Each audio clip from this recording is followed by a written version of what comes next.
السلام علیکم ورحمۃ اللہ وبرکاتہ حامد و مصلی اما بعد اعوذ باللہ من الشیطان الرجیم بسم اللہ الرحمن الرحیم یقول اللہ سبحانہ وتعالی وننزل من القرآن ما هو شفاء ورحمۃ للمؤمنین ولا يزید الظالمین الا خسارا۔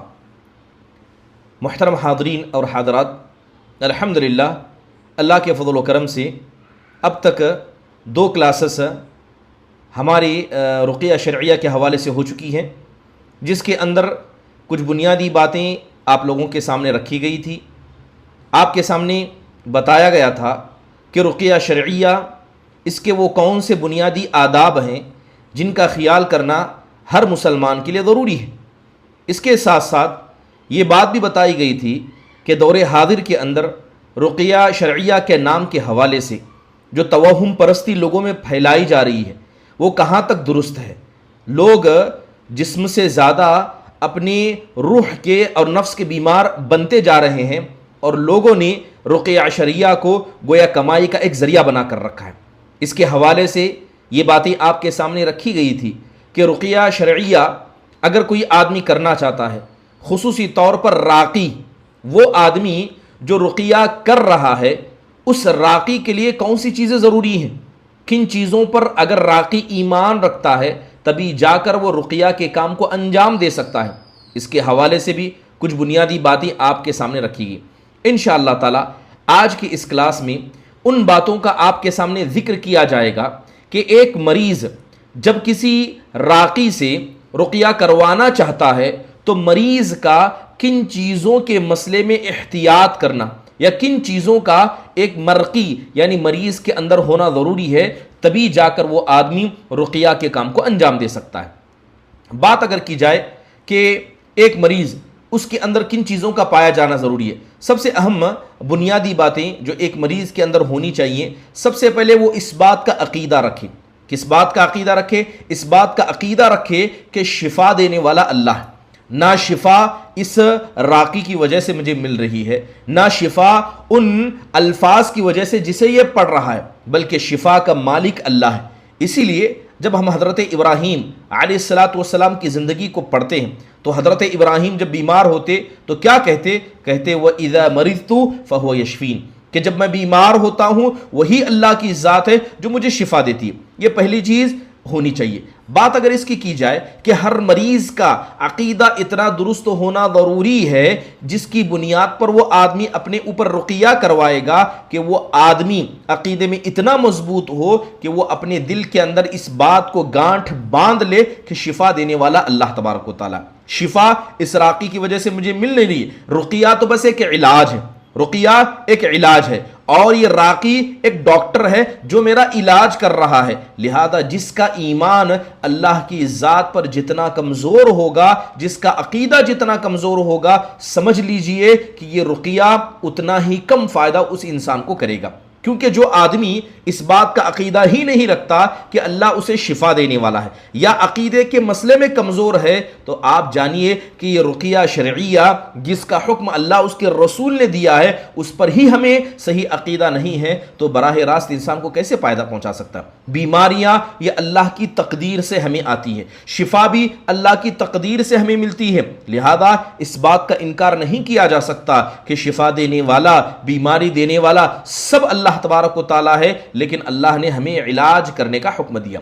پہلی چیز یہ ہر مریض کا عقیدہ درست ہونا ضروری ہے۔ دوسری اہم بات کہ جو آدمی رقیہ شرعیہ کے علاج کو اپنے اوپر کروانا چاہتا ہے اس کے لیے ضروری ہے کہ وہ رقیہ کروائے، مگر اس کی عادت اپنے آپ کو نہ ڈالے کہ ہر وقت صبح اٹھتے وقت، شام اٹھتے وقت وہ رقیہ شرعیہ کا اس طرح دلدادہ بن جائے کہ ہر چھوٹی بڑی چیز پر وہ رقیہ کا مطالبہ کرنے لگ جائے۔ اسی لیے دیکھیں کہ بہت سارے ائمہ اکرام نے بار بار رقیہ کرنے کو یا ہر چھوٹی بڑی بیماری میں رقیہ کرنے کو، یا یوں کہیے کہ رقیہ شرعیہ کی بالکل اپنے آپ کو لت لگانے کو علماء نے ناپسند کیا ہے، جیسے کہ امام مالک رحمہ اللہ کی روایتوں میں اس کا ذکر آتا ہے۔ اور بہت سارے لوگوں نے جب اس رقیہ شرعیہ کو علاج کا ذریعہ تو سمجھا، مگر ایسا سمجھ لیا کہ صبح شام بس یہی کرتے رہو، اس کے علاوہ کسی چیز کو ذہن میں نہ لاؤ، اور وہ لوگ دھیرے دھیرے اس رقیہ شرعیہ کے نام نام پر کیا ہے، تعویذ گنڈوں کے دروازے تک پہنچ گئے، توہم پرستی کے دروازے تک پہنچ گئے۔ محترم حاضرین، یہ امام مالک رحمہ اللہ کی طرف سے ایک روایت بیان کی جاتی ہے، جیسے کہ بعض علماء نے، امام شافعی رحمہ اللہ نے ایک اشہب رحمہ اللہ کی روایت کے اندر آیا ہے، اس کا انہوں نے ذکر کر کے کہا ہے کہ اصل میں رقیہ ہونا کب چاہیے؟ جب انسان بیمار ہو، جب انسان بیمار پڑ جائے اس کے بعد انسان کو رقیہ کرنا چاہیے، یہ اصل ہے۔ لیکن کیا آدمی بیماری سے بچنے کے لیے رقیہ نہیں کر سکتا؟ بالکل کر سکتا ہے، اسلام اس بات کی اجازت دیتا ہے، لیکن بعض حضرات کو دیکھا جاتا ہے کہ وہ اس رقیہ شرعیہ کے اس قدر عادی بن جاتے ہیں کہ صبح ہو یا شام ہو ہر وقت رقیہ کرنا اور کروانا اس قدر اپنے آپ کو لت لگا دیتے ہیں کہ نہ وہ کبھی اللہ سے دعا کرتے ہیں، نہ کبھی اللہ کی ذات پر توکل کرتے ہیں، نہ بیماری آنے پر اس پر صبر کرتے ہیں، بلکہ ہمیشہ اسی کے معاملے میں لگے رہتے ہیں، اور یہ معاملہ ان کے ذہنوں میں اتنا سخت ہو جاتا ہے کہ بسا اوقات وہ توہم پرستی کا شکار ہو جاتے ہیں۔ محترم حاضرین، اگر بات کی جائے رقیہ شرعیہ کی، راجح مسلک یہ ہے کہ انسان بیماری سے بچنے کے لیے بھی رقیہ کر سکتا ہے، دم کر سکتا ہے، لیکن اس کا تعلق انسان کا اپنی ذات سے ہوگا۔ اگر آپ کو بیماری سے بچنا ہے تو خود اپنے اوپر دم کیجئے، جیسے کہ اللہ کے نبی علیہ الصلوۃ والسلام کیا کرتے تھے۔ صحیح بخاری کی حضرت ابن عباس رضی اللہ عنہ کی ایک روایت ہے، اللہ کے نبی علیہ الصلوۃ والسلام کہتے ہیں کہ کان النبی صلی اللہ علیہ وسلم یعوذ الحسن والحسین، حدیث کے اندر آتا ہے کہ اللہ کے نبی علیہ الصلوۃ والسلام حسن اور حسین کو لے کر ان پر آپ دم کیا کرتے تھے، اور آپ کہا کرتے تھے ان اباکما کان یعوذ بہا اسماعیل و اسحاق، کہ تمہارے باپ ابراہیم کیا کرتے تھے کہ اپنے بچے حضرت اسماعیل اور اسحاق کو لے کر ان پر دم کیا کرتے تھے، اور کون سے الفاظ پڑھتے تھے؟ اعوذ بکلمات اللہ التامہ من کل شیطان وہامہ ومن کل عین لامہ۔ تو اللہ کے نبی صلی اللہ علیہ وسلم نے کہا کہ ان الفاظ کو حضرت ابراہیم، اسماعیل اور اسحاق پر بطور دم پڑھا کرتے تھے، لہذا انہی الفاظ کو میں تم پر بھی پڑھتا ہوں۔ تو آپ دیکھیں کہ اللہ کے نبی علیہ الصلوۃ والسلام نے مصیبت کے آنے سے پہلے جو رقیہ کیا وہ آپ نے خود کیا، اور ایسے بچوں پر کیا جو خود سے نہیں کر سکتے تھے۔ دوسری بخاری کی روایت میں آتا ہے کہ جب بھی اللہ کے نبی صلی اللہ علیہ وسلم بستر پر جاتے، آپ اپنے ہتھیلیوں کو جمع کرتے، آپ اپنی دونوں ہتھیلیوں کو جمع کرتے، قل هو اللہ احد، قل اعوذ برب الفلق، قل اعوذ برب الناس، آپ صلی اللہ علیہ وسلم اس کو پڑھا کرتے، اور اس کے بعد اپنے جسم پر جہاں تک ہو سکے ہاتھ کو پھیرا کرتے، سر پر ہاتھ پھیر لیتے، جسم کے آگے حصے پر، جسم کے پیچھے حصے پر پھیر لیا کرتے۔ ایک صحیح مسلم شریف کی اور ایک روایت آتی ہے، آپ علیہ الصلوۃ والسلام کہتے ہیں اذا نزل احدکم منزلا فلیقل اعوذ بکلمات اللہ التامۃ من شر ما خلق فانه لا يضره شيئا حتى يرتحل منه۔ اللہ کے نبی علیہ الصلوۃ والسلام کہتے ہیں کہ جب کوئی کسی گھر میں داخل ہو اور ان دعائیہ کلمات کو پڑھے، اعوذ بکلمات اللہ التامۃ من شر ما خلق، آپ کہتے ہیں کہ جب تک وہ گھر میں داخل ہوا اور جب تک وہ چھوڑ کر نہ جائے، اللہ کے حکم سے کوئی چیز اسے نقصان نہیں پہنچا سکتی۔ آپ دیکھیں کہ اللہ کے نبی علیہ الصلوۃ والسلام، آپ علیہ الصلوۃ والسلام کیا کر رہے ہیں کہ آپ علیہ الصلوۃ والسلام یعنی بیماری کے آنے سے پہلے آپ صلی اللہ علیہ وسلم علاج کی کوشش کر رہے ہیں۔ امام احمد رحمہ اللہ نے اور ایک نبی کریم صلی اللہ علیہ وسلم سے ایک روایت نقل کی ہے، آپ نے فرمایا کہ جو آدمی صبح میں، جو آدمی رات میں اس دعا کو پڑھے، بسم اللہ الذی لا یضر مع اسمہ شیء فی الارض ولا فی السماء وهو السمیع العلیم، 3 مرتبہ جو آدمی صبح شام اس دعا کو پڑھتا ہے، اللہ کے نبی کہتے ہیں کہ وہ دن وہ رات کوئی چیز اسے نقصان نہیں پہنچا سکتی۔ تو کہنے کا مقصد یہ ہے کہ انسان جب غیر کسی سے رقیہ کرواتا ہے تو مصیبت اور بلا آنے کے بعد کروائے، لیکن جب خود سے کرنا چاہے تو کبھی بھی، چاہے مصیبت کے آنے سے پہلے یا مصیبت کے آنے کے بعد، کبھی بھی رقیہ کر سکتا ہے۔ یہی اصل ہے، ورنہ اگر کوئی آدمی مصیبت سے بچنے کے لیے ایڈوانس میں کسی اور سے بھی کرواتا ہے تو علماء نے اس کو جائز قرار دیا ہے، مگر کوئی بھی آدمی اس کو اپنے لیے عادت نہ بنا۔ بات ہوئی تیسری چیز جو ایک مریض کے لیے جس کا اہتمام کرنا ضروری ہے کہ وہ آدمی جس رقیہ کو کروا رہا ہے اس رقیہ کی بے حرمتی نہ کرے۔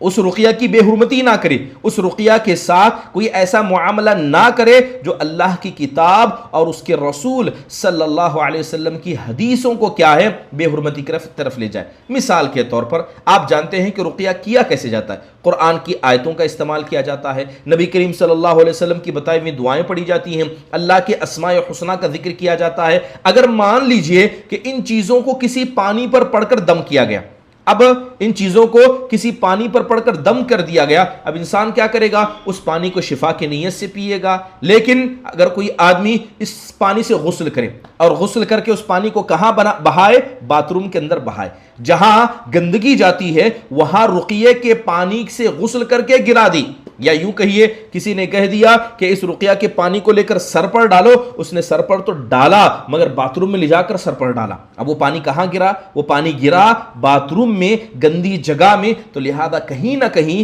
یہ قرآن کی آیتیں، حدیث میں ثابت دعائیں اور اللہ کے اسماء اور صفات کے ساتھ بے حرمتی ہے۔ مان لیجئے کسی راقی نے کہا، جیسے کہ اکثر علاج الگ الگ طریقے کا کیا جاتا ہے تو غسل کرنے کی طرف بھی دعوت دی جاتی ہے۔ اگر غسل کرنے کے لیے کہا جائے کسی پانی سے، خاص کر ایسے پانی سے جس کے اندر دم کیا گیا ہو، تو انسان ایسی مٹی میں جا کر اس پانی سے غسل کرے جس مٹی کو دوبارہ روندا نہ جائے، یا جہاں پانی گرے اور سوکھ جائے، کسی گندگی جگہ پر پانی جا کر نہ بہے، کیونکہ وہ پانی مقدس ہے، کیونکہ وہ پانی کیا ہے، اس پر دم کیا گیا ہے، نہ پانی کو گرانے کے بعد اس جگہ اس پر پیر رکھ کر چلے۔ تو لہذا انسان کو اس کا خیال کرنا چاہیے۔ تو بتانے کا مقصد یہ ہے کہ انسان کو رقیہ کے ساتھ بے حرمتی کرنے سے بچنا چاہیے۔ یہ کام کس کا ہے؟ یہ مریض کا ہے۔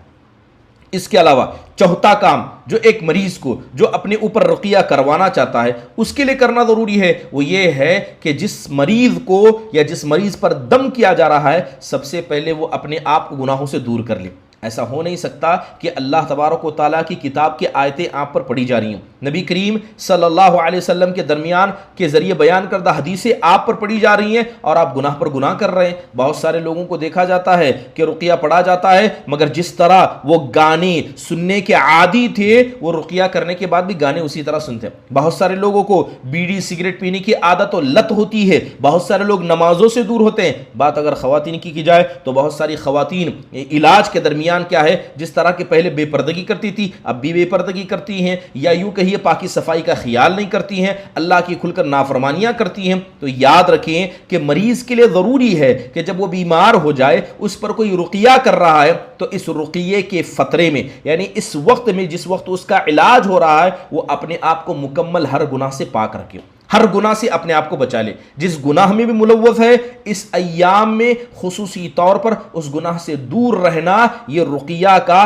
اس کے لیے زیادہ فائدہ پہنچانے کا ایک اہم ذریعہ ہے۔ علامہ ابن قیم رحمہ اللہ کی بڑی معروف کتاب ہے الطب نبوی، اس کے اندر صفحہ نمبر 114 کے اندر علامہ ابن قیم رحمہ اللہ فرماتے ہیں کہ یاد رکھیے من اعظم علاجات المرض، کہ سب سے زیادہ بہترین ایک بیمار کا علاج یہ ہے کہ جب اس کی علاج کیا جا رہا ہو تو اللہ کا ذکر کرتا رہے، اللہ سے دعا مانگے، اللہ تعالیٰ کے سامنے گڑ گڑائے، توبہ کرے اور اللہ سے دعا کرتا رہے کہ اللہ تعالیٰ اس بیماری کو اس سے لے جائے اور اللہ سے شفا کی امید رکھے، یہ زیادہ اہم ہے۔ تو بتائیے چلا کہ چوتھا کام جو مریض کو کرنا ہے کہ جب اس کا علاج چل رہا ہو، چاہے وہ علاج 1 دن کا ہو، 2 دن کا ہو، 8 دن کا ہو، 10 دن کا ہو، یا جتنا لمبا علاج چلے، اس درمیان وہ ہر قسم کی گناہ سے اپنے آپ کو دور رکھے۔ پانچویں چیز اہم چیز جو ایک بیمار کو رقیہ کرنے کے یا اس کے ایام کے درمیان انسان کو کرنا چاہیے، وہ یہ ہے کہ جو بھی بیمار ہے وہ اس بات پر ایمان رکھے کہ اللہ تعالیٰ نے میری تقدیر لکھ دی ہے، اللہ تعالیٰ نے میرا فیصلہ کر دیا، یہ جو بیماری آئی ہے اچانک مجھ پر نہیں آئی ہے، تو لہذا اللہ کی تقدیر پر ایمان رکھنا، اس کے ساتھ ساتھ صبر پر ایمان رکھنا، کیونکہ صبر کرنا ضروری ہے۔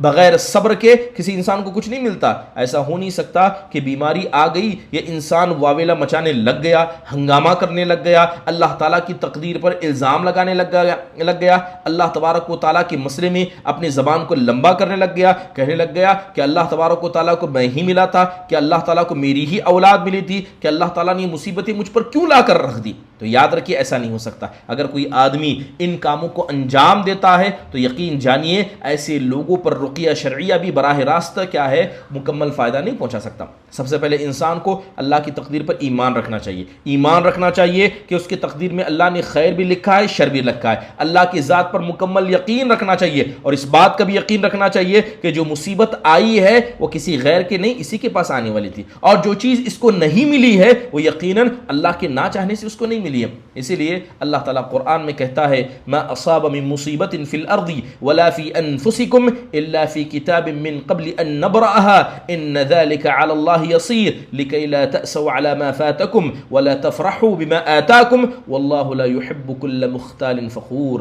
اللہ تعالیٰ کہتا ہے کہ زمین کے اندر یا تمہاری نفسوں کے اندر جو بھی مصیبت تمہیں لگتی ہے یا آ پہنچتی ہے یہ اللہ تعالیٰ نے ایک کتاب میں آسمان و زمین کو پیدا کرنے سے پہلے ہی لکھ دیا, اور اللہ تعالیٰ کے لیے سب کرنا بڑا آسان ہے تاکہ تم افسوس نہ کرو اپنی فوت شدہ چیزوں پر اور خوش نہ ہو اپنی ملی ہوئی چیزوں پر. بے شک اللہ تبارک و تعالیٰ مختال اور فخور کو نہ پسند کرتا ہے.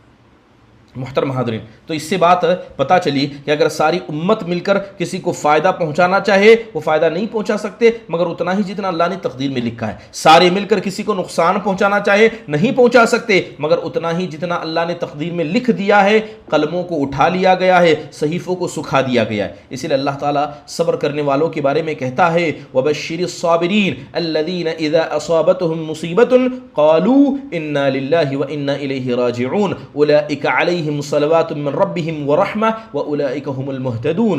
آپ خوشخبری سنا دیجئے صبر کرنے والوں کو کہ جب ان کے پاس کوئی مصیبت آتی ہے تو وہ کہتے ہیں اِنَّا لِلَّهِ وَإِنَّا إِلَيْهِ رَاجِعُونَ.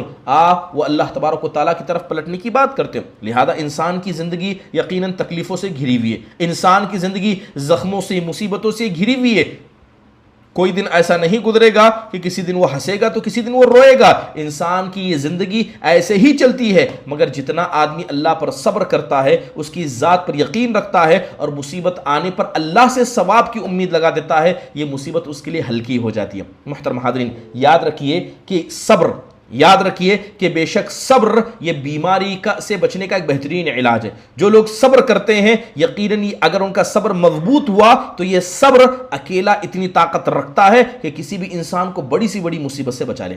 اسی لیے اللہ تعالیٰ نے صبر کی اہمیت اور فضیلت کو بیان کیا, صبر کی اہمیت اور فضیلت کو بیان کیا. اللہ تعالیٰ کیا کہتا ہے قرآن میں؟ اللہ تعالیٰ کہتا ہے ان بیماروں کے بارے میں جو کہتے ہیں کہ قُلْ لَن يُصِيبَنَا إِلَّا مَا كَتَبَ اللَّهُ لَنَا. ان کا ایمان کتنا مضبوط ہے, کہتے ہیں کہ ہم کہتے ہیں اے نبی آپ ان سے کہہ دیجئے کہ جو بھی مصیبت تمہارے گلوں پر آ لگی ہے یہ اللہ تعالیٰ نے لکھ دی ہے. لہذا انسان کو اتنا مضبوط ایمان رکھنا چاہیے اور صبر کے دامن کو ہمیشہ لازم پکڑے رکھنا چاہیے. محترم حاضرین, یہ کچھ بنیادی باتیں تھی جس باتوں کا خیال ہر اس مریض کو رکھنا چاہیے جو رقیہ شرعیہ کو اپنے اوپر کروانا چاہتا ہے. محترم حاضرین, بات کریں کہ آج کے موجودہ دور میں دیکھا جاتا ہے کہ بہت سارے لوگ جنہوں نے رقیہ شرعیہ کو کیا ہے عبادت نہیں سمجھا, عادت سمجھا, یا یوں کہیے کہ جن لوگوں نے اس کو اپنا بزنس بنایا, بہت ساری بدعات اور خرافات کے کاموں کو انجام دیتے ہیں, اور یقیناً ایسے کام جو شریعت کے اندر غیر درست ہے, شریعت کے اندر غیر درست ہے. تو یقیناً ایسے کام کیا ہے انسان کو بہت ساری مصیبتوں کے اندر لے جا کر کھڑا کر دیتے ہیں. تو انسان کو کرنا کیا چاہیے؟ انسان کو کرنا یہ چاہیے کہ انسان جب اس رقیہ شرعیہ کے کام کو انجام دے رہا ہو تو جتنا ہو سکے اپنے آپ کو بدعت و خرافات سے دور رکھے. چلیے میں کچھ چیزیں آپ کے سامنے ذکر کر دیتا ہوں جو چیزیں غلط ہیں, جو لوگ ان رقیہ شرعیہ کے نام پر ان کاموں کو انجام دیتے ہیں اور سراسر یہ کام انسان کو بدعت کی طرف لے جاتے ہیں اور وہ شریعت کا مخالف بن جاتا. اگر ان چیزوں کو گنایا جائے جو چیزیں انسان کرتا ہے رقیہ کے درمیان کرتا ہے جسے علماء نے کیا ہے بدعت قرار دیا ہے, ان کے اندر سب سے پہلی چیز جو آتی ہے وہ چیز آتی ہے انسان کا قرآن کو لکھ کر قرآن کے الفاظ کو کھا جانا. قرآن کو لکھنا کس پر؟ ورقے میں قرآن کو لکھنا. آپ دیکھیں گے بہت سارے حضرات کو وہ علاج کا طریقہ تلاش کرتے ہوئے کہتے ہیں, علاج کا طریقہ تلاش کرتے ہوئے کہتے ہیں کہ آپ کو اگر بیماری سے علاج کرنا ہے تو قرآن کی آیت کو لکھ دیں گے اور تعویذیں لکھ دیں گے اور کہیں گے اس تعویذ کو آپ کھائیے اور پانی پی کر اس کو نگل جائیے. قرآن کی آیت کو ورقے میں لکھ دینا، اس کو منہ میں رکھ دینا، اسے نگل جانا، جس طرح کہ ہم بیماری سے بچنے کے لیے گولیاں کھاتے ہیں، اور کس لیے؟ تاکہ قرآن کی برکت آپ کے جسم کے اندر چلی جائے اور ایک شرعی تعویذ بن جائے۔ محترم حاضرین، اس بات کو جان لیجئے کہ جب ہم نبی کریم صلی اللہ علیہ وسلم کی زندگی کو ٹٹولتے ہیں، صحابہ اکرام کی زندگی کو ٹٹولتے ہیں، تو ہمیں کہیں پر بھی یہ عمل نہیں ملتا، نہ اللہ کے نبی نے اس کام کو کیا، نہ صحابہ نے کیا، نہ ہی تابعین نے اس کام کو انجام دیا کہ اللہ تعالیٰ کے کلام کے ساتھ ایسا معاملہ کیا جائے کہ اسے لکھا جائے، کھایا جائے، نگل دیا جائے اور اسے شفا کی امید رکھی جائے۔ اب دیکھیے یہ کام کتنے برے کاموں کو انجام دیتا۔ سب سے پہلی چیز، یہ کام جسے لوگ کرتے ہیں اسے ثواب کی نیت سے اور شفا کی نیت سے کرتے ہیں۔ جب انسان عبادت کی نیت سے کوئی کام کرتا ہے تو اس کے لیے دلیل کا ہونا ضروری ہے، اور یہ کام کرنا کہ قرآن کی آیتوں کو لکھنا، اسے نگل جانا، اس ورقے کو نگل جانا، یہ طریقہ نہ صحابہ کا تھا نہ سلف صالحین کا طریقہ تھا۔ پہلی بات ہے۔ دوسری بات یہ ہے کہ جب آپ کسی چیز کو لکھتے ہیں، خاص کر قرآن کو لکھتے ہیں اور اسے نگل جاتے ہیں، تو یہ کیا طریقہ؟ یہ رقیہ کا ہے۔ رقیہ میں ہوتا کیا ہے؟ رقیہ شرعیہ یہ ہے کہ انسان اپنی زبان سے چیزوں کو پڑھ کر پھونکے، یا جہاں پر بیماری ہو وہاں پر ہاتھ رکھے اور پڑھے، یہی اصل رقیہ ہے۔ لہذا کھانا پینا تو یہ رقیہ کے اندر نہیں ہے، لہذا جو لوگ اسے رقیہ کرتے ہیں یہ رقیہ کا طریقہ نہیں۔ تیسری اہم بات یاد رکھیے کہ جو لوگ قرآن کی آیتوں کو نگل جاتے ہیں، کھا جاتے ہیں، وہ قرآن کو ایسی جگہ پر پہنچا دیتے ہیں۔ اب انسان کھائے گا قرآن کی آیتوں کو، آیتیں کہاں جائیں گی؟ ظاہری بات ہے اس کے معدے میں جائیں گی، اور معدہ گندگی سے بھرا ہوتا ہے، لہذا انسان جان بوجھ کر اللہ کی آیتوں کو گندی جگہ پر پہنچا دیتا ہے، اور یقیناً یہ کیا ہے؟ قرآن کے ساتھ، اس کے الفاظ کے ساتھ بے حرمتی ہے۔ تیسری اہم بات کہ یہ جو تجربہ لوگ کہتے ہیں کہ ہمارے تجربے سے ہمیں پتا چلا ہے کہ ایسا کرنے سے شفا ملتی ہے، اب بتائیے بیماری سے شفا پانا یہ عبادت ہے کہ نہیں؟ بیماری سے بچنا جو رقیہ شرعیہ ہے وہ ایک شریعت کا، ایک عقیدے کا، بلکہ یوں کہیے عبادت کا ایک طریقہ ہے، ایک ذریعہ ہے، اور عبادت میں انسان کو دلیل کی ضرورت ہوتی ہے، لیکن انسان دلیلوں کو سائیڈ میں رکھ دے، اپنا ایک نیا طریقہ بیماری سے بچنے کا لے آئے، تو یہی دروازہ جس کو ہم کہتے ہیں کہ یہ بدعت کا دروازہ ہے۔ محترم حاضرین، بہت سارے لوگ سمجھتے ہیں کہ اگر راقی نے لکھ کر دیا، ہم نے کھا لیا، تو یہ سنت کا طریقہ ہے۔ لوگ سنت سمجھ کر ان چیزوں کو کر جاتے ہیں، اور یقین جانیے ایسی چیزیں کرنا یہ خلاف سنت ہے۔ عز بن عبد السلام رحمہ اللہ نے صاف طور پر اپنی کتاب کے اندر البرہان فی علوم القرآن کے اندر صاف طور پر لکھا ہے کہ کتاب یا کاپی کے اندر قرآن کو لکھنا اور اسے نگل جانا یقیناً یہ چیز حرام ہے۔ اسلام اس بات کی اجازت نہیں دیتا۔ شفا کا جو طریقہ قرآن و حدیث میں بتایا گا اس کو عمل کرے۔ بعض لوگ اس مسئلے میں ابن قیم رحمہ اللہ کا حوالہ دیتے ہیں۔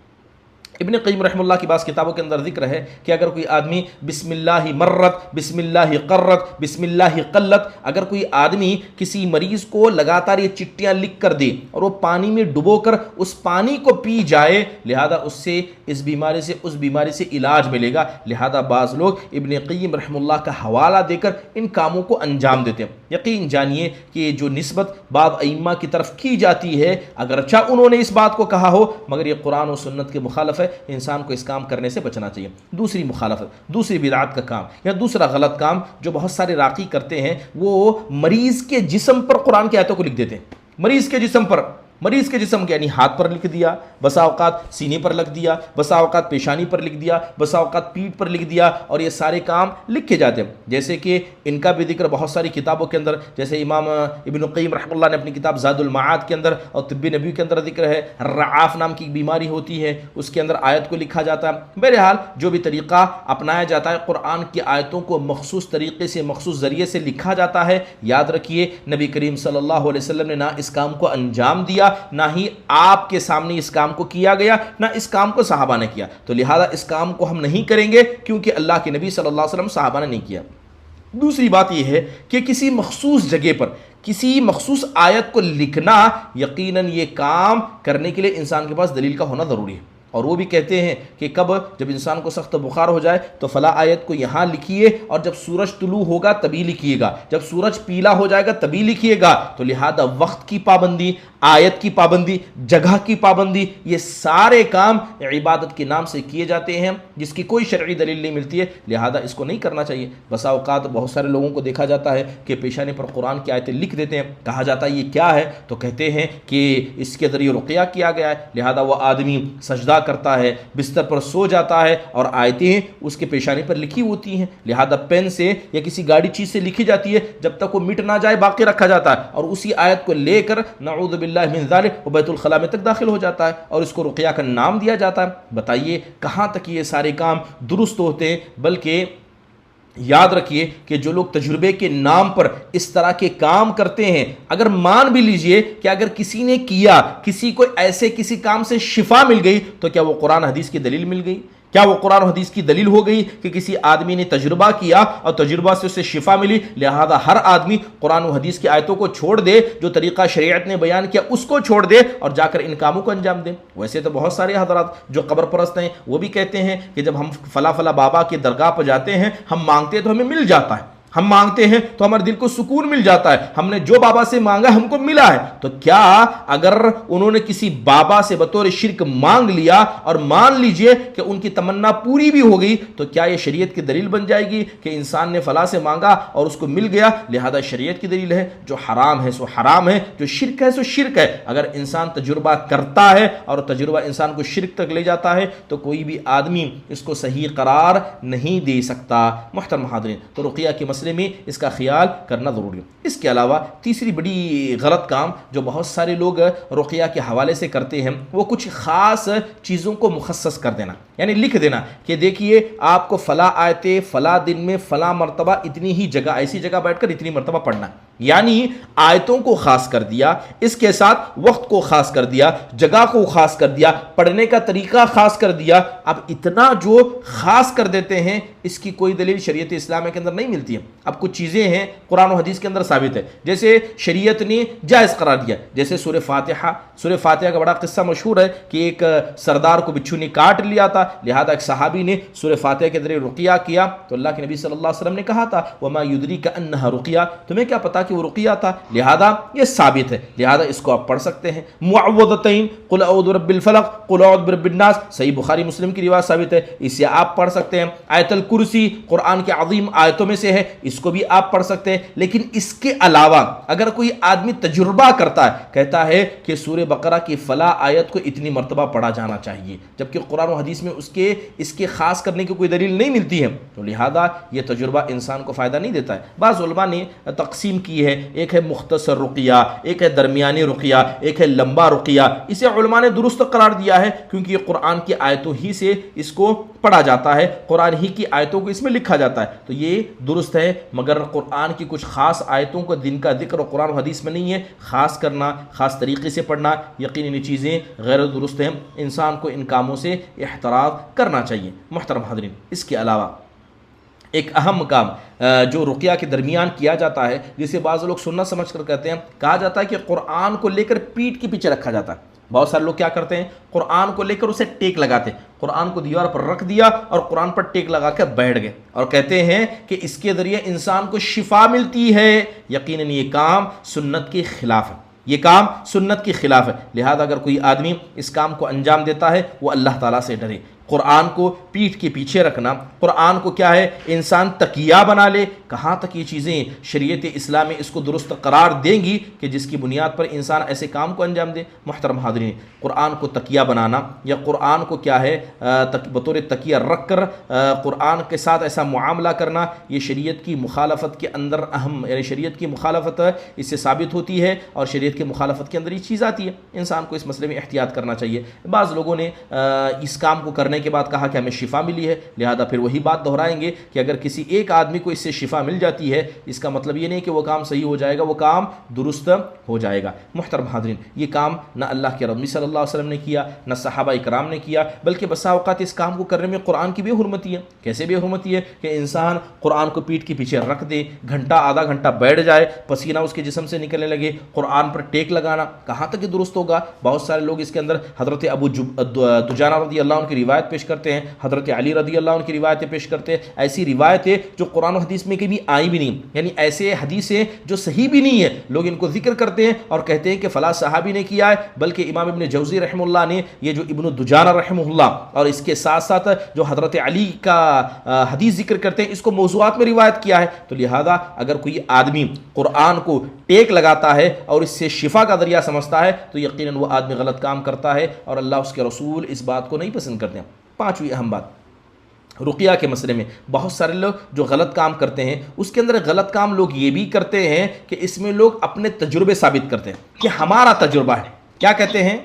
ہمارا تجربہ ہے کہ ہم نے اس کو آزمایا, لہذا یہ آیتیں یہ حدیثیں اتنی بار آپ پڑھیں. لوگ قرآن و حدیث کی آیتیں نہیں, نہ سورہ فاتحہ کے بارے میں بات کریں گے, نہ آیت الکرسی کے بارے میں بات کریں گے, نہ سورہ بقرہ کی آخری آیتوں کے بارے میں بات کریں گے, نہیں, ان تمام چیزوں سے وہ اپنے آپ کو آزاد کر دیتے ہیں اور لوگ قرآن و حدیث کے مسئلے میں اپنے تجربے کو پیش کرتے ہیں کہ ہمارا تجربہ ہے. لہذا اب یہ سوال پیدا ہوتا ہے کہ کیا تجربے کے ذریعے قرآن و حدیث کی کسی دلیل کی طرح اسے سنت سمجھ کر عمل کیا جا سکتا ہے؟ ہاں, سورہ قدر کو اگر کوئی آدمی اپنے مال کی حفاظت کرنا چاہتا ہے, سورہ قدر کو 10 بار پڑھے, لوگ کہتے ہیں, اور رقیہ کرنے والے لوگ کہتے ہیں. اب ان سے سوال کیا جاتا ہے یہ کہاں سے آپ نے بتایا؟ کہا قرآن و حدیث میں تو نہیں ہے, لیکن یہ ہمارا تجربہ ہے, جب ہم نے اس کو آزمایا تو اس کا فائدہ ہمیں نظر آیا ہے. لہذا لوگ تجربے کا نام لے کر کیا ہے, بہت سارے خرافات کو لوگوں کے دلوں میں ڈال دیتے ہیں, اور جو لوگ تجربے کی بات کرتے ہیں وہ قرآن و حدیث کی بات نہیں کرتے.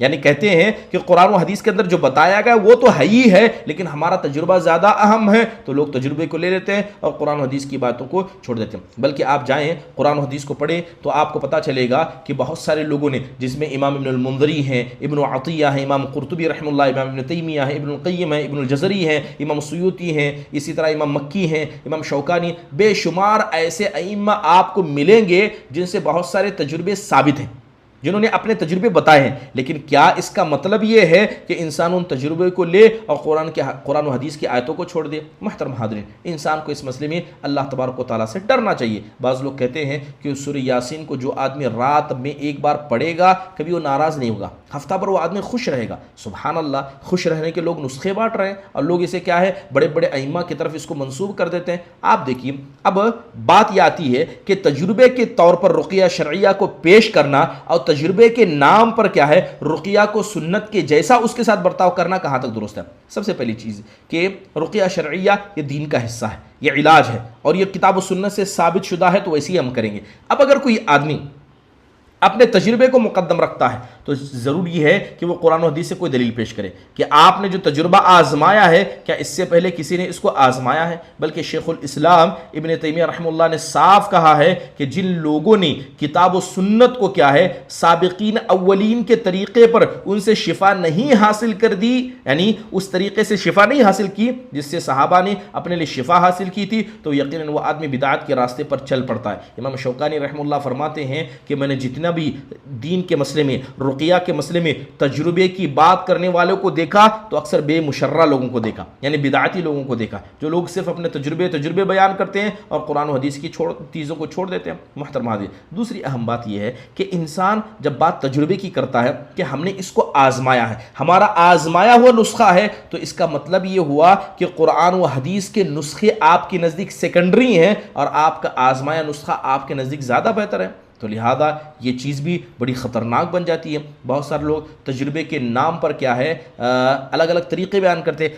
اور مان لیجئے کہ اگر کسی نے تجربہ کیا تو اگر اس تجربے کے ذریعے مجھے فائدہ ہوا تو کیا ضروری ہے کہ اس تجربے کے ذریعے آپ کو بھی فائدہ ہوگا؟ کوئی ضروری نہیں ہے. لیکن جو کتاب و سنت کا بتایا ہوا طریقہ وہ ہر کسی کو فائدہ پہنچائے گا. تو لہذا جن لوگوں نے بات تجربے کی ایسے لوگوں نے ہی ایک کیا ہے جھوٹ کا یا جادو کا ایک طریقہ کھول لیا. بہت سے جادوگر بھی کہتے ہیں کہ ہم نے بڑے بڑے جادوؤں کا علاج کیا ہے, لہذا ہمارا تجربہ آزمائیے. تو کیا آدمی اپنی جسم سے بیماری کو ہٹانے کے لیے جادو کو بطور تجربہ استعمال کر سکتا ہے؟ محترم حاضرین, جو لوگ تجربے کی بات کرتے ہیں, بہت سارے لوگوں کو دیکھا گیا کہ وہ اپنے تجربے اتنے لوگوں کے سامنے پیش کرتے ہیں کہ لوگ قرآن و حدیث کی آیتوں پہ شک کرنے لگتے ہیں.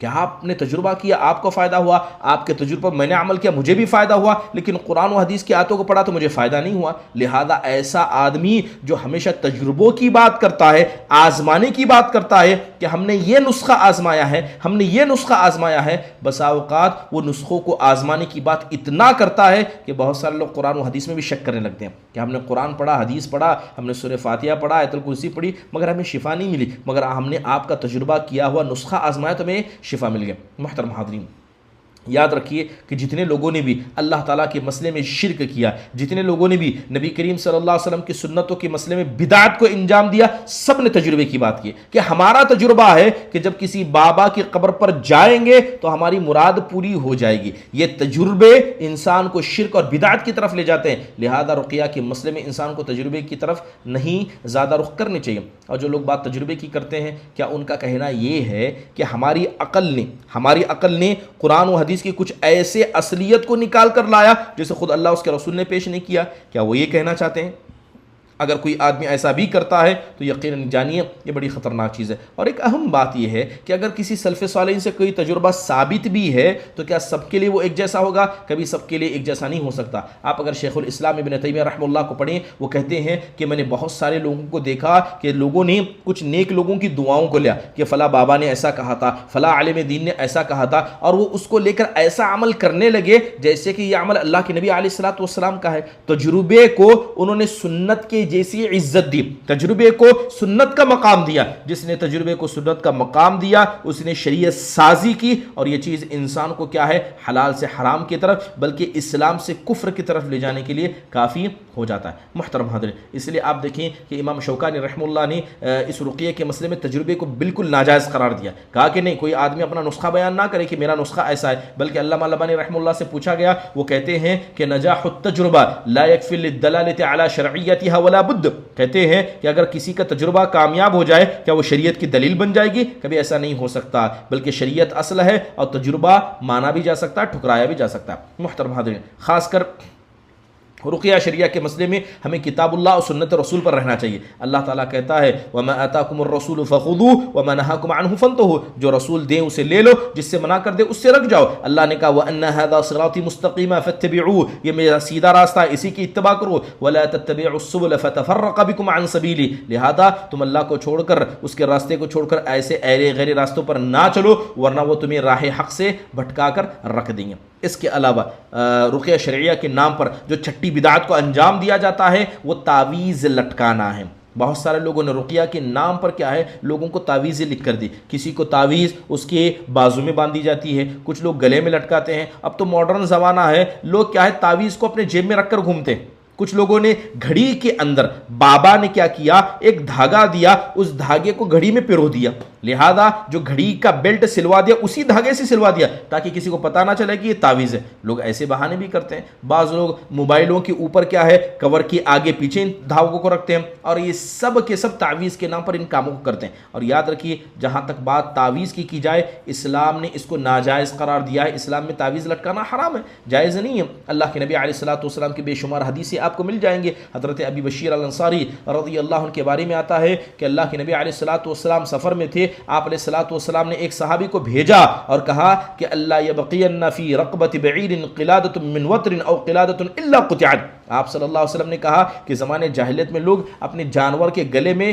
گھنٹیاں باندھا کرتے تھے، کیونکہ یہ گھنٹیاں انہیں نظر بد سے بچاتی ہیں، کیونکہ یہ گھنٹیاں ان کا شور شیطان سے بچاتا ہے۔ تو آپ نے بھیجا، کہا کہ جاؤ جس جانور کو دیکھو کہ اس کے گلے میں کچھ باندھ دیا گیا اس کو ضرور کاٹ دینا۔ آپ علیہ الصلوۃ والسلام نے منع فرمایا۔ انسان تو انسان، جانوروں کے لیے بھی تعویذ لٹکانا انسان نے اسلام میں جائز نہیں ہے۔ آپ کہتے ہیں ان الرقى والتمائم والطولة شرک، بے شک تعویذ گنڈا کرنا اور رقیہ شرکیہ کرنا یہ سب شرک ہے، یہ جائز نہیں ہے۔ بلکہ آپ صلی اللہ علیہ وسلم نے ایک اعتبار سے کہا کہ من تعلق شیئا وکل الیہ، کہ اگر کوئی آدمی اپنے گلے میں کسی چیز کو لٹکا دیتا ہے تو اللہ تعالیٰ اسی کے سپرد اس کو کر دیتا ہے کہ تم نے اس پر بھروسہ کیا، اب جاؤ اسی سے اللہ تعالیٰ تمہارا معاملہ کرے گا۔ اللہ اس کے رسول کیا ہے، تمہاری کوئی مدد نہیں کریں گے۔ محترم حاضرین، تو ضروری ہے کہ تعویذ گنڈا جو رقیہ شرعیہ کے نام پر لوگوں کے سامنے لٹکایا جاتا ہے، جسے لوگ پیش کرتے ہیں، ہر معاملے سے انسان کو احتراز کرنا چاہیے، اور یہ ناجائز چیزوں میں سے بلکہ حرام چیزوں میں سے ایک حرام ہے جسے لوگ رقیہ شرعیہ کے نام پر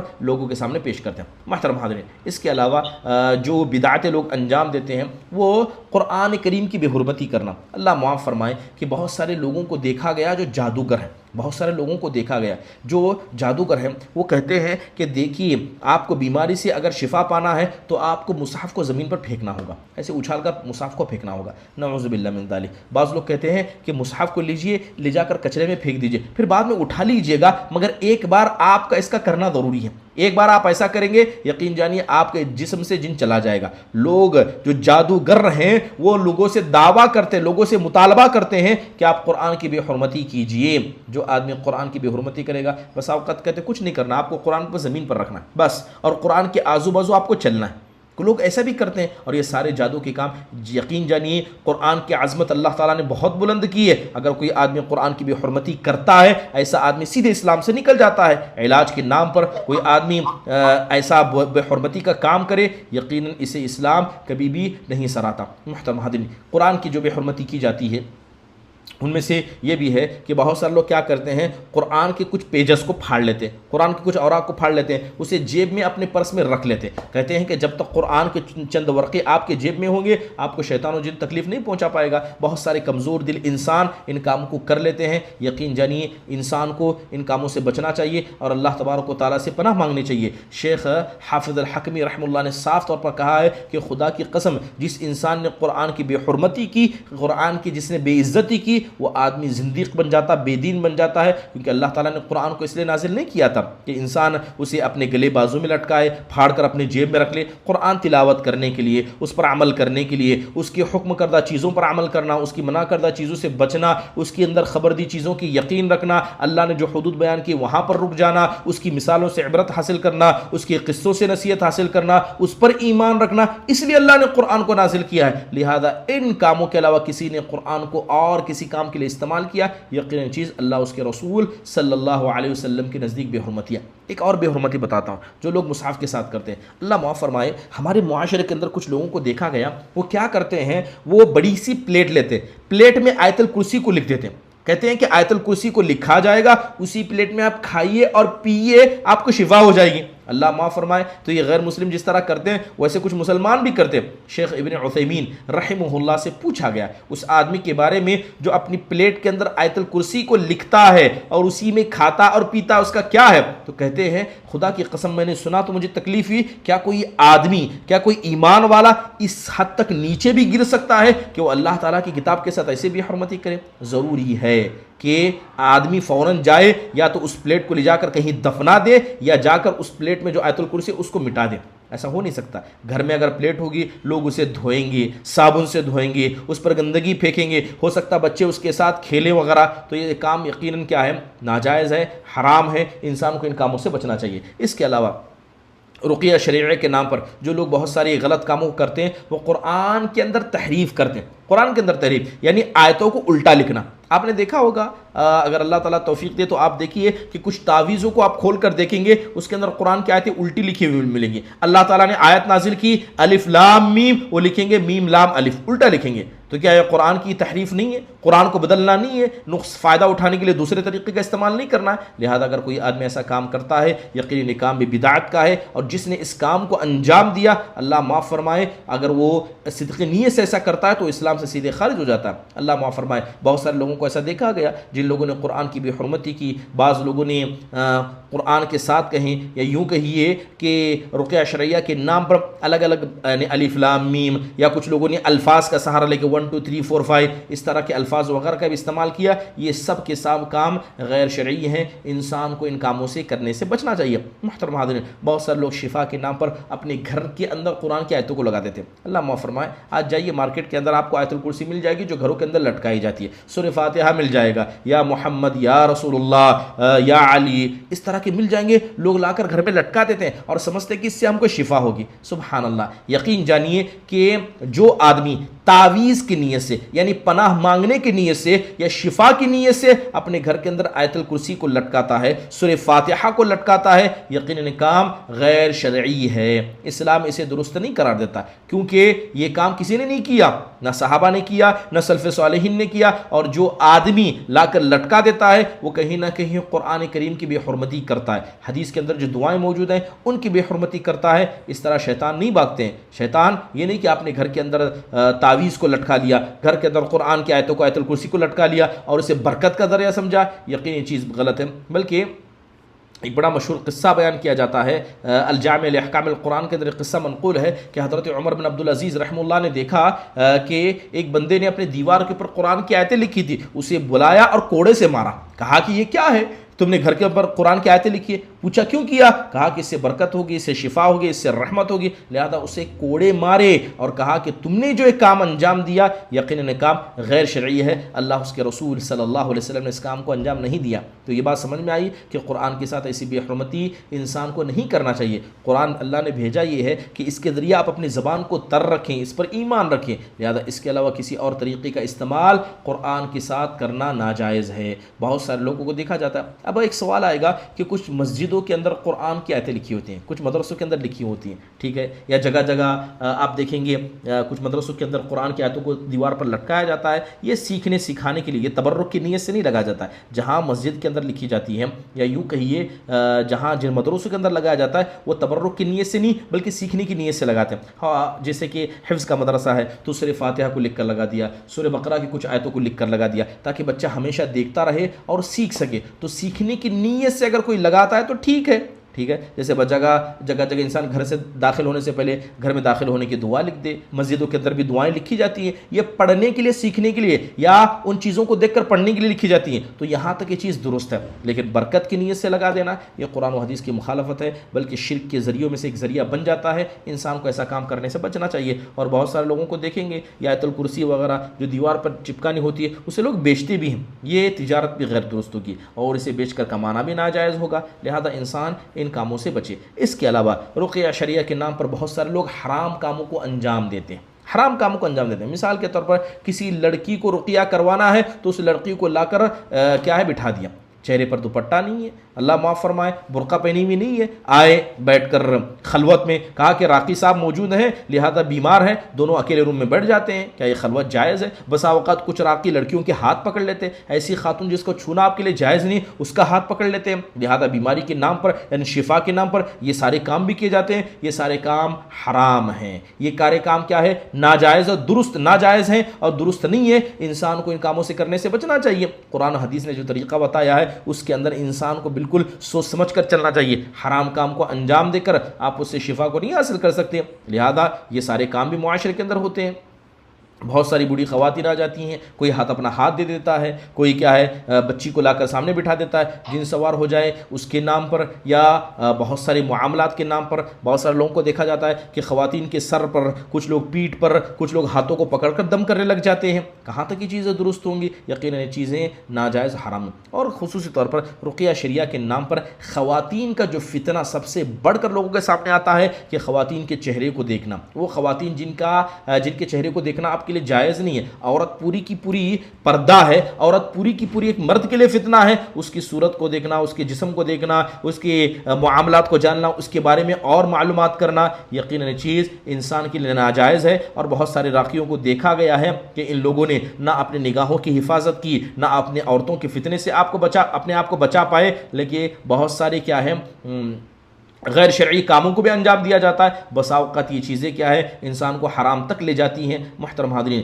بعض لوگوں سے، علماء سے پوچھا گیا، ابن عثیمین رحمہ اللہ سے پوچھا گیا کہ آپ کیا کہیں گے ان لوگوں کے بارے میں جو بعض لوگوں کا علاج کرنے کے لیے خصوصی طور پر عورتوں کا علاج کرنے کے لیے اگر کسی عورت کے سر میں درد ہے تو ان کے سر پر ہاتھ رکھ کر ان کو دم کرتے ہیں، بسا اوقات سینے پر ہاتھ رکھا جاتا ہے، بسا اوقات ہاتھ کے اوپر ہاتھ رکھا جاتا ہے، پیر پر ہاتھ رکھا جاتا ہے، کیا اس طرح کی جگہوں پر ہاتھ رکھنا اور قرات کرنا جائز ہے؟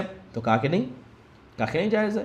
جو چیزیں دکھانا جائز نہیں ہے اس پر ہاتھ رکھنا کیسے جائز ہو گیا؟ تو لہٰذا ان چیزوں کو انہوں نے صاف طور پر ناجائز قرار دیا ہے، الا کہ کوئی آدمی اپنا گھر کا ہو، جیسے شوہر ہے اپنی بیوی پر دم کرنا چاہ رہا ہے تو اس کے لیے جائز ہے، ٹھیک ہے، باپ ہے اپنی بیٹی کے لیے دم کرنا چاہ رہا ہے تو یہاں جائز ہے، لیکن ایک اجنبی باہر سے آئے اور آ کر ان کاموں کو انجام دے، یہ چیزیں ناجائز ہیں۔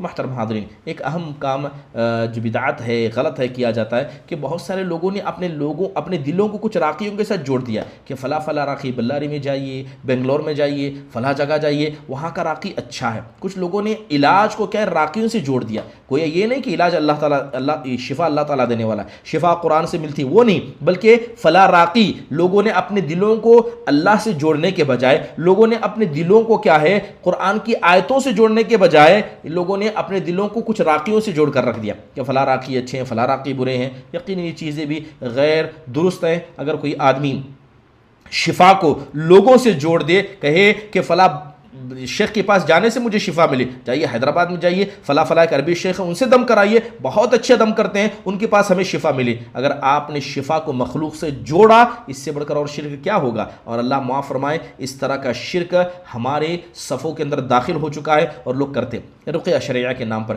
بہت سارے لوگ نا امید ہو جاتے ہیں، ایک مرتبہ رقیہ کروایا، 2 مرتبہ کرایا، 100 لوگوں سے رقیہ کرایا، جب شفا نہیں ہوئی تو رقیہ شرعیہ سے ہی بلکہ اللہ سے ہی مایوس ہو جاتے ہیں۔ یہ مایوسی، یہ قنوط، یہ یأس یقیناً یہ بہت بڑی بیماری ہے۔ انسان کو ایسے وقت میں اللہ کی تقدیر پر بھروسہ رکھنا چاہیے، انسان کو اللہ تعالیٰ نے جو صبر دیا اس پر آزمانا چاہیے۔ ایسا نہیں ہے کہ اگر کسی کو شفا نہیں ملی ہے تو وہ آدمی اللہ تعالیٰ سے ہی مایوس ہو جائے۔ اس کے علاوہ بہت سارے لوگوں نے کیا ہے جادوؤں کے دروازے کھول دیے رقیہ کے نام پر، لوگ آزماتے بہت سارے لوگوں کو دیکھا گیا صحیح عقیدے کے تھے لیکن رقیہ کرتے کرتے تعویذ باندھنے لگ گئے، صحیح عقیدے کے تھے، رقیہ کرتے کرتے بہت سارے لوگوں نے نمازوں کو چھوڑ دیا۔ یقیناً یہ چیزیں فطرت کے خلاف ہیں۔ اور بعض لوگ دیکھا جاتا ہے کہ کچھ جانوروں کو ذبح کرنے کا مطالبہ کرتے ہیں، خاص کر عورتوں سے کہا جاتا ہے کہ فلاں پرندہ پکڑیے، اس کو ذبح کیجئے، اس کا خون اپنے پیشانی پر لگائیے، اس کے خون کو چک لیجئے، یا خاص طرح کا لباس پہن لیجئے۔ کچھ کام ایسے کرنے کے کہے جاتے ہیں، بلکہ آپ دیکھیں گے کہ بہت سارے راقی ایسے ہیں جو ڈھونگی ہیں، جن کو قرآن سیدھے سے پڑھنا نہیں آتا، وہ بس کمانے کے لیے رقیہ کرتے ہیں۔ ٹھیک ہے، اگر ان کی حالتوں کو دیکھا جائے، اور اللہ معاف فرمائے بہت سارے ایسے راقیوں کو دیکھا گیا گھر میں داخل ہوں گے، کونے میں دیکھیں، کہیں گے کہ آپ کے گھر میں جن ہے، کہیں گے کہ آپ کے گھر میں شیطان ہے، کہیں گے آپ کے یہاں مجھے کسی چیز کا محسوس ہوتا ہے۔ یہ تو ہندوؤں کے بابا سے بھی آگے نکل گئے۔ آپ بتائیے کہ جس ذات کو ہم دیکھ نہیں سکتے، جنوں کو ہم دیکھ نہیں سکتے، جب تک کہ ان کی نشانی ہمیں نہ پتہ چلے، گھر میں داخل ہوتی کوئی آدمی کیسے دیکھ سکتا ہے؟ یہ چیزیں تجربے کے نام پر کی جاتی ہیں۔ ایسے لوگوں سے بچ کر رہیں۔ ایسے لوگ اکثر جھوٹ بولتے ہیں اور مریضوں کا غلط فائدہ اٹھاتے ہیں۔ کچھ لوگ ہماری خواتین، معذرت کے ساتھ ہماری کچھ خواتین بھی ایسی ہوتی ہیں، اگر بیمار ہو جائے راقی صاحب کہہ دیں کہ اپنے چہرے سے آپ کپڑا ہٹا دے تو بہت ساری خواتین اپنے دوپٹے کو کھول دیتی ہیں۔ کیا یہ کرنا جائز ہے؟ خاتون کو اپنے جسم کی حفاظت کرنا ضروری ہے۔ اسے جائز ہی نہیں ہے کہ اگر کسی راقی سے وہ کیا رقیہ کروائے تو اپنا چہرہ کھولے۔ آپ اپنے ایمان پر ڈٹے رہیے۔ اور اس کے علاوہ بہت سارے لوگ کیا ہے عجیب طریقے کے بتاتے ہیں۔ بہرحال یہ بنیادی کچھ چیزیں تھیں جن کا آپ لوگوں کے سامنے رکھنا ضروری تھا۔ اللہ تعالیٰ سے دعا ہے کہ جتنے بھی غلط کام یہ رقیہ کے نام پر کیے جاتے ہیں، ہر اس کام سے جو ناجائز ہے انسان کو بچ کر رہنا چاہیے۔ اور یقین جانیے رقیہ شرعیہ اس کا بڑا گہرا تعلق اللہ پر توکل سے ہے، اور اللہ پر توکل یہ عقیدے کا حصہ ہے۔ لہذا رقیہ شرعیہ کے مسئلے میں انسان کو بالکل احتیاط سے کام لینا چاہیے۔ محترم حاضرین، اللہ تعالیٰ سے دعا ہے کہ اللہ تبارک و تعالیٰ ہمارے اس اٹھنے بیٹھنے کو قبول فرمائے، اور جو بھی باتیں آپ کے سامنے رکھی گئی ہیں یہ قرآن و حدیث کے روشنی میں رکھی گئی ہیں، جو صحیح ہے وہ سب اللہ اس کے رسول کی جانب سے ہے، اور اگر کہیں غلطی ہو جاتی ہے وہ میرے اور شیطان کی طرف سے ہے۔ اللہ تعالیٰ ہمارے اس اٹھنے بیٹھنے کو قبول